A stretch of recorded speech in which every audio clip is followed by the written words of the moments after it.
Where and tear भी हो सकती है, इसमें होगी डेफिनेटली, क्योंकि 2 दिन पहले मैच हुआ था।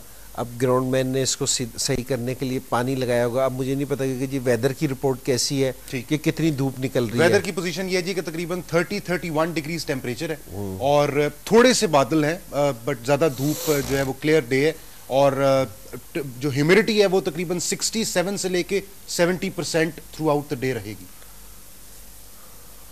मुझे तो यहाँ खुद बैठ के सोचते हुए भी इतनी ह्यूमिडिटी में गर्मी लगती है कि जी प्लेयर्स किस तरह खेल रहे होंगे यहाँ। सही बात।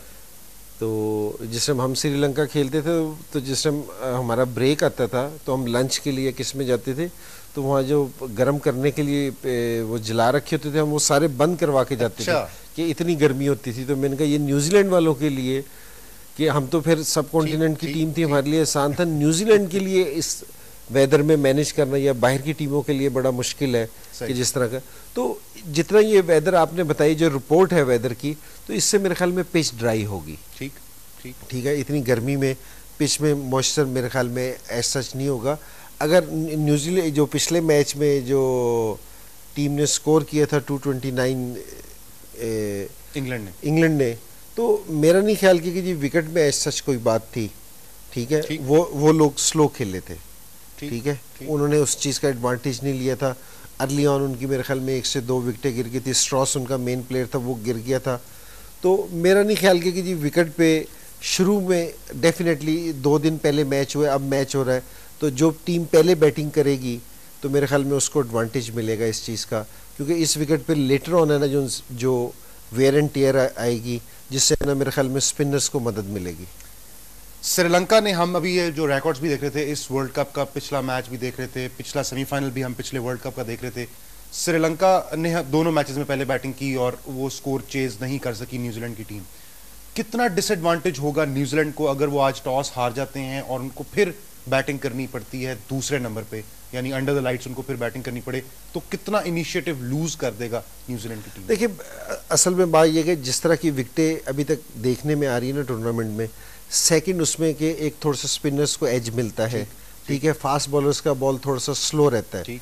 अच्छा, ये तो बॉलर्स को एज है। बैट्समैन का इसमें ये नुकसान है कि जहां बॉल लो रहना शुरू हो जाए या बहुत ज़्यादा स्लो आना शुरू हो जाए, बैट्समैन भी शॉट मारना बैट्समैन के लिए मुश्किल हो जाता है।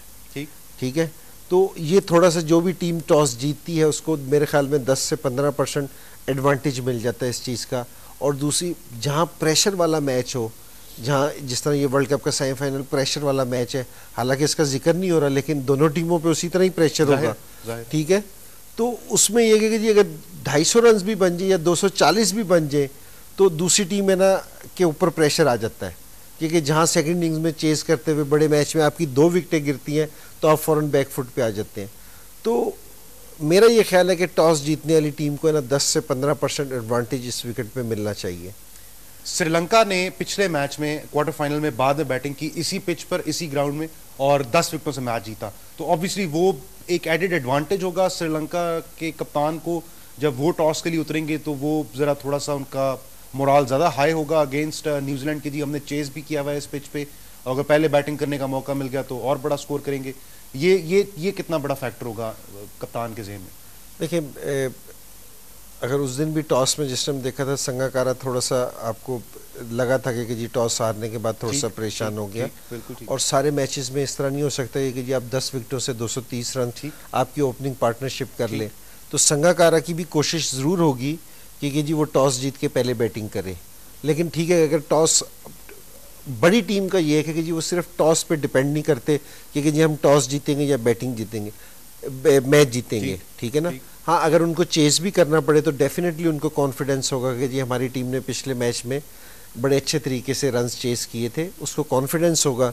लेकिन फिर भी मेरे ख्याल में कि उसकी संगाकारा की ये कोशिश होगी कि वो टॉस जीत के ना पहले बैटिंग करे, अब अपनी टीम को इस प्रेशर में ना डाले। ठीक, हम अगर न्यूजीलैंड की बॉलिंग की बात करें तो जेकब ओरम और टिम साउदी, जिन्होंने पिछले मैच में बॉलिंग की और बड़ी ज़बरदस्त बॉलिंग की, खासतौर पे जेकब ओरम ने 4 विकेटें भी उन्होंने ली, मैन ऑफ द मैच भी वो बने अगेंस्ट साउथ अफ्रीका।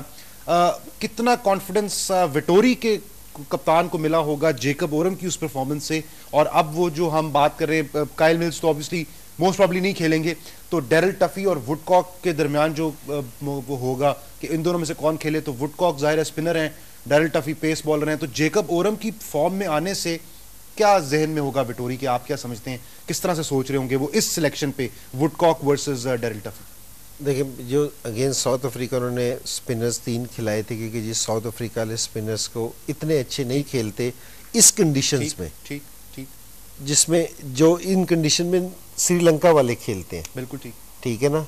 तो इसको देखते हुए मेरे ख्याल में, और जिस तरह ये इसने और हमने परफॉर्मेंस दी है फास्ट बॉलिंग की, अभी तक यहाँ इस पूरे टूर्नामेंट में सिर्फ ये है कि जी स्पिनर्स कि जी मैच जितवाएंगे, जी स्पिनिंग ट्रैक है, सारी चीज़ें हैं, लेकिन अगर ओवरऑल पूरे वर्ल्ड कप का जायजा लिया जाए, अब भी 60 से 65% जो उनसी विकेटें हैं वो फास्ट बॉलर्स ने ले रखी हैं। ठीक, स्पिनर्स का तो हवा है, ठीक है ना, स्पिनर्स का कि जी स्पिनर्स आउट करेंगे, स्पिनर्स मैच जितवाएंगे।